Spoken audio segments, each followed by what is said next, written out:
Hey everybody, Brett from AstartesGaming here, back with part 2 of our King of Dragon Pass Let's Play. So, I think last time around I said that we're going to try to do some stuff in the Magic tab. So we're going to make some sacrifices, do some things, and see if we can unlock some quests. Again, I don't know if we're going to quest this early, because it can be very costly if you fail them, as I said before. But I would still like to have some of them unlocked. We do have one quest that we can do. I just don't know that it's a great idea yet. We'll see what they have to say.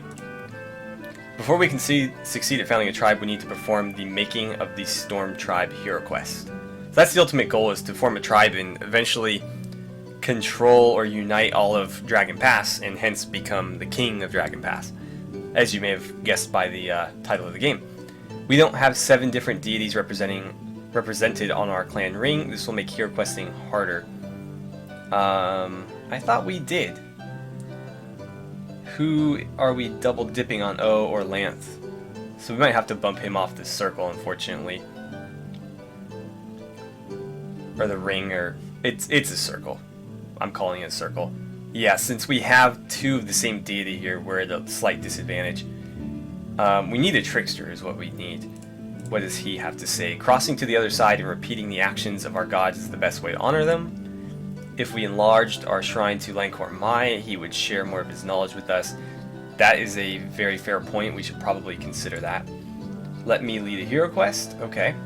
She's down to take point on one of these. Although we haven't performed a hero quest this year, we didn't make the ritual preparations during sacred time, and we could easily fail. You can easily fail even if you don't. So, yeah, probably not a great idea. We need to learn more of Orlanth's myths so we can recreate them. Yeah. Okay. I'm probably not going to do it, but let's go ahead and make some sacrifices to Oh-Mhy, because he is our primary deity. So we got a lot of cows. I think we're going to throw some cows at him and see what happens. We have about 25. And I would like to learn some mysteries.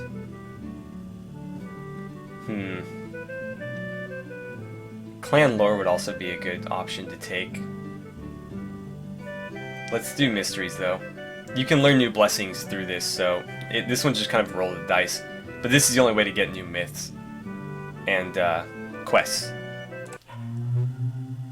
So we learned the details of Lhankor finds the truth. Okay.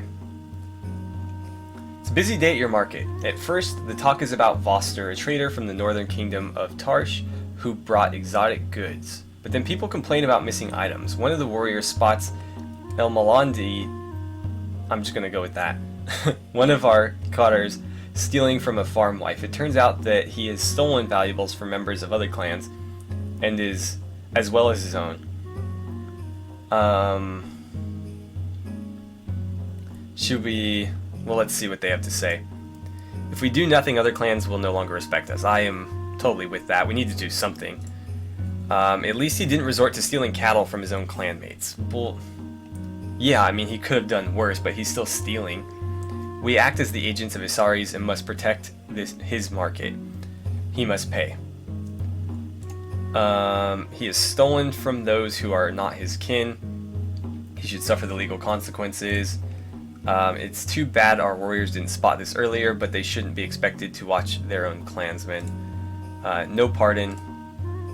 Yeah, I agree with everybody for the most part. Let's bring suit against him and make him make restitution. Although he could not pay the fines levied against him, his kinsmen pooled their resources and made good. Well, that was cool of them. So that worked out in the end. So we have another hero quest. We're not going to do one this year. Next year we're going to throw some magic into it, and hopefully we can pull one of these off. Probably this one. Can we build a bigger... I don't think there's really any... Yeah, we can't, just because we don't have another blessing. So who else can we make a... we should probably make one to him. A sacrifice is what I was searching for there. I'm going to throw another 20... Let's go with 20 cows. And... let's go ahead and make this sacrifice. The rain ritual, okay. So it helps raise our crops. That's, you know, pretty decent. We're gonna choose that. Actually, we need to build a thing first, so we'll build one of those, and so we'll permanently choose the rain one. That's gonna boost our crop production, so that works out pretty well for us. Now let's go look at this circle here, because this guy on the end is gonna create some problems for us. We need to figure out who we are missing. There are more than 7, or how many are there? Yeah, 7. So there are more than 7 deities, but you need to make sure that you have 7 different ones. So it doesn't look like his deity is represented, so he might be a decent choice. Got these guys. Got the H1. Don't think we have this one. I forget who the trickster is. You know what? Let's go look. I think it'll tell us. Yeah, it will. Plow. We should probably work on this too. Health and healing, sun, earth, trickster. So Irmal. I saw one of those, so we can put a trickster on the circle. Where's the guy that we're getting rid of? There he is. Maybe when people do age in this game, so maybe when some of the other guys pass on and he gets older. But yeah, for now we're gonna throw him in, unless we find somebody better who's also a trickster. Not that I can see. So yeah, he'll be our clan trickster. I didn't. Whoops. Didn't go through because I didn't hit reorganize. So we'll untick his box and check his box. Okay, so Pinterest, not to be confused with Pinterest, a member of the Assaulting Clan comes to you seeking aid. Plant people, the elves, have descended on our Tula and demand the right to worship at our shrine of Flamel. They will harm us if we refuse, they say, but we do not want our shrine strengthening the magic of the deadly forest folk. What's he say? Helping them will improve our relations. Elves are ancient enemies. That is true. We did choose the elves as our enemies. The elves hate us. We couldn't convince them that the sky is blue. We're not obligated to help. They're terrifying opponents in their native forest. One band of elves can defeat an army of vicious trolls. It is unlikely that Flamel is paying attention to this dispute. We must think of our crops. It's a male fertility deity. Unlike all of those weeping earth goddesses, we must honor him.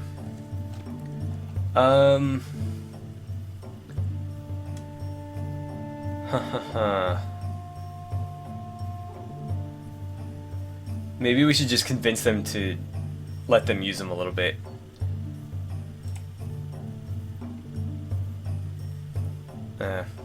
Well, whatever. It's not like they were our allies. Alright, so it's winter. Huh. I think if we're gonna conduct some raids, now would be the time. Although you can easily be turned back by the weather. So these guys are our enemies here in red. Might be worth a raid on them. How are we looking? We could probably use some weapon things. Let's get to 12. We overheard the white horses. Without them knowing it, they said our jewelry was common, the designs were poor, and that we did not know to properly work gems. While their gem work is clearly better than ours, I do not see that we are any worse than most of the other clans. Okay. Anywho, I'm going to send 10, keep 2 in reserve, and then we'll send 125 footmen and 25 auxiliaries. We'll call on the fire courts to help us out. And what are we missing here? It won't let me raid for some reason. What am I missing? Oh, we need to choose an enemy. Right. So we're gonna go after the molding with the fire courts on our side and a fairly decent sized army for this early on. So let's see what happens. Yeah, we got turned back. Oh well. They want me to build ramparts. So they're kind of costly, aren't they? Well, no, we can afford it. So we'll do that instead. And I don't know. I don't want to attack if we're just going to keep getting turned back, because it can actually hurt your clan's mood if they get turned back by the weather. So we have plenty of cows. We can make one more sacrifice. Let's make a sacrifice to our ancestors. I'll throw like 20 cows at them, see what happens. Our ancestors revealed the workings of the summons of evil ritual. Our clan magic has grown stronger. It's hard to say why. Perhaps it's because we're far from the oceans, which betray and attack our ancestors during the Great Darkness. Okay, so new year, new magic allocation. We have a lot more this time, so we can get a little bit more mileage out of it. We'll do 1 in everything. 2 in crops, 2 in mysteries, and 2 in quests, I think. You know what, we'll do 1 in mysteries and leave 2 in reserve. Yeah, I'm happy with that. So, our God Talkers predict a more or less normal harvest. They heard the bellowing of a bull and said that the future of our clan's war magic depended on us learning one of Urox's blessings this year. So we need to do one, otherwise we won't be able to allocate war magic. A number of the clan's leading men approached the ring. Their leader, Hendrik, has a litany of complaints. Ever since Serenil became chief, Hendrik says, things have gone from bad to worse. Our friends, the Green Wings, ridicule our ancestors. Then the moldings send curses that rot our meat and give our children nightmares. At home, things are no better. The spirits of our ancestors are slow to answer us. It's time we had a new chief. He's obviously a little bit remiss by that.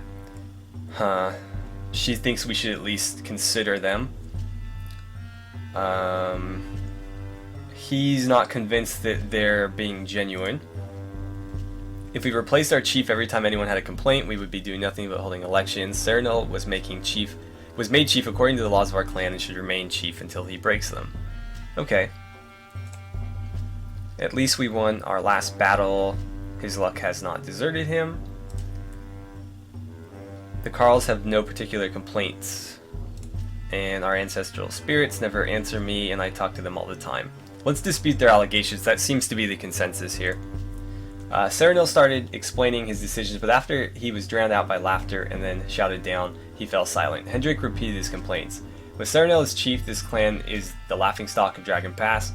The spirits of our ancestors are slow to answer us, and it's time we had a new chief.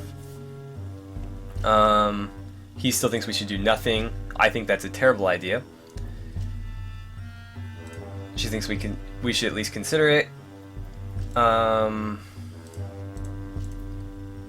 They don't seem to offer any opinion. So basically, we should either remind them of their duty, or we can ask who put him up to it. Let's see who put him up to it. It's no secret that Baranthos would make a far better chief than you, Serenil. Hendrik repeats his complaints. With Serenil as chief, we are on the road to disaster. The spirits of our ancestors are slow to answer. You keep saying the same thing over and over. Who is Baranthos? Probably somebody that is not in our circle. Yeah. I'm going to remind them of their duty to follow chosen leaders. Kalai reminded them of how they had sworn to obey the chief when he was inducted, and even Hendrik had to admit that Serenil was the clan's rightful chief. Okay. So our mood went down a little bit, but overall I think we're doing okay. First things first, let's go ahead and make a sacrifice to Urox to learn one of his blessings. Because if we don't, we won't be able to allocate any war magic. So I'm going to go with cows again. I probably shouldn't be throwing away so many cows, but...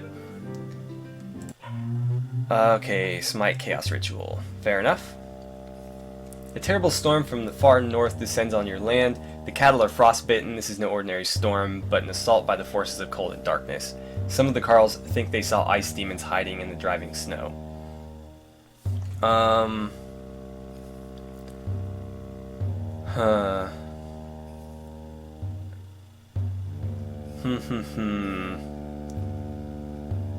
In my test playthrough, I tried this one, and it backfired big time. Let's make a sacrifice to Orlanth because he's like the enemy of them. I'll do like 25. The enemy storm lifted, okay. So that worked out. Right, so we can build a shrine to him now. I just heard what happened, that the dispute between the elves and the Assaultings. Remember how the elves were insisting on temple rights? Well, the weapon thanes of the Lanisi clan assembled a war party and drove the elves off. So that's what we probably should have done. So we have a little bit better chance of fighting chaos now. Now that the Storm Bull is on our side. Let's see. Do we need more farmers? I don't think we do. How are we doing on war parties?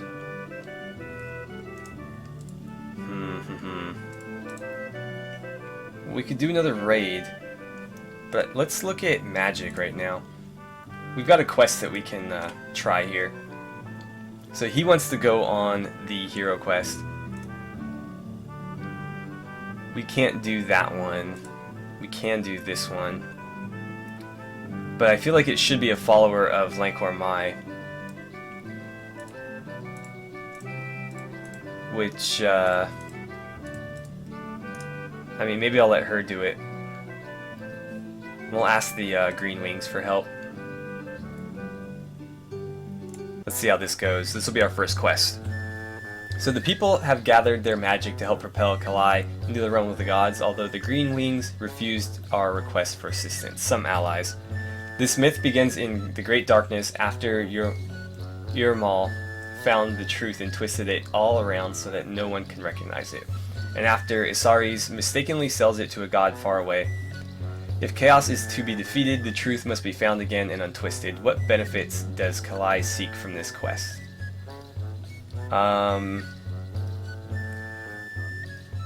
Grant knowledge to our people. Something to these effects. Learn secrets of a myth. Let's grant knowledge to our people.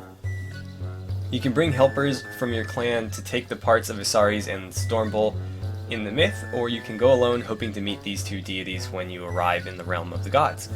Let's try to meet up with the real thing. Okay, well, we met up with one. Kalai arrives in a dark and blasted place. The winds are strong and cold, which is good, but they also have a strange stink to them. There are Orlanthi around, but they are dressed in the ancient manner of your ancestors. One of them looks like a traitor and must be Isaris. Let's see. What do we want to say to convince him to join us? If you do not come, the trade routes will be confused forever. You know there is nothing more important than the truth. Let's let him know of the urgency. What you say is true, said Isaris. Without the truth, there can be no proper maps. I will go with you. Okay. Then Kalai sees a fearsome warrior who must be Stormbull. Well, he is a bull.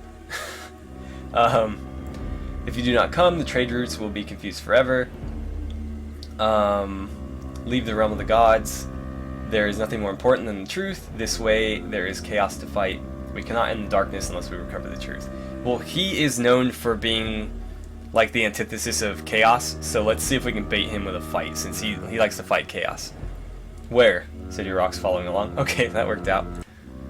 Isari said that although the god he'd sold the truth to was across the Great Water, he knew a special shortcut that would take Kalai there by land. The land is beset by all varieties of chaos beasts. You might enjoy cataloging them, knowing one, but Stormbull will enjoy killing them even more.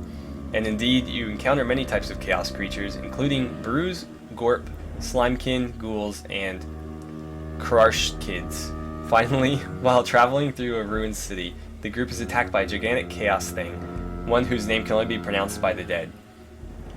I'm gonna let Stormbolt do his thing. Stormbolt defeated the chaos creature, slaying it utterly. Well, I mean, that's what he does.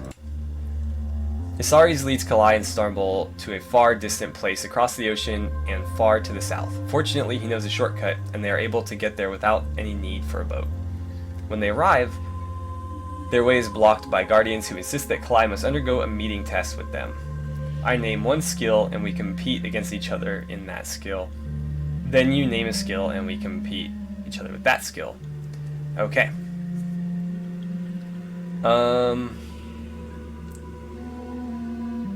Let's try to win one contest and lose the other. We'll let them win theirs and hopefully we win ours. I mean, maybe we should try to win both, I don't know. Let's try to win both. The first contest was proposed by the foreigner. It was a contest to see who could stand the most pain. The foreigner pushed a spearhead through the muscles of his chest unflinching, then handed the spear to Kalai, who was expected to do the same. He could barely stand to cut himself with the spear, so the foreigners won that contest. Kalai suggested a memorizing contest, but was too distracted by the sight of his blood and could not concentrate. The foreigners won that contest too. The foreigners mocked him, calling him a fool, and stole some of his magic. They left laughing. So we probably should have only tried to win our contest, so I was right the first time. Isaris takes Kalai through the shortcut that leads to the faraway place where he sold the truth, but he becomes distracted, showing more interest in an argument between mastodons and saber-toothed tigers than in taking Kalai to the god that bought the truth. The truth is more important than reconciliation, the truth is more important than squabbling animals. Without the truth there could be no trade, without the truth there can be no travel, without the truth there could be no reconciliation. Let's try, we can use our magic to give us a hint, or we could save it. Let's try that. Isaris told him that his words were wise. Cool. Isaris takes Kalai to a place where there's the one who bought the travel, or the truth. I can't keep track with all these just like walls of text. Isaris takes Kalai to the place where the one who bought the truth lived. That god is called Grandbread. He has the truth, but it is still twisted around. Kalai demands that he give the truth back. Grandbread refuses. It is mine now, and you shall not have it. Knowledge is my food. As soon as I untwist the truth, I will pound it into meal, cook it into loaves of bread, and devour it. That seems impractical. Kalai challenges Grandbread to a game of questions. The game of questions went on so long that Grandbread became ravenously hungry. He tried to eat the truth, and it was in its sharp and twisted form. As it was in its sharp and twisted form. The thorns of the distorted truth punctured his stomach, so that his torso opened up and the truth fell back out of him again. Why did you do that? Grandbread could not answer his question, for he would not admit that he had been so greedy and foolish, so he lost the contest, and with it, all truth forever. Cool, so we won. Now Kalai was alone with the truth, but it was still thorny and twisted. How could he put it back in its pure form?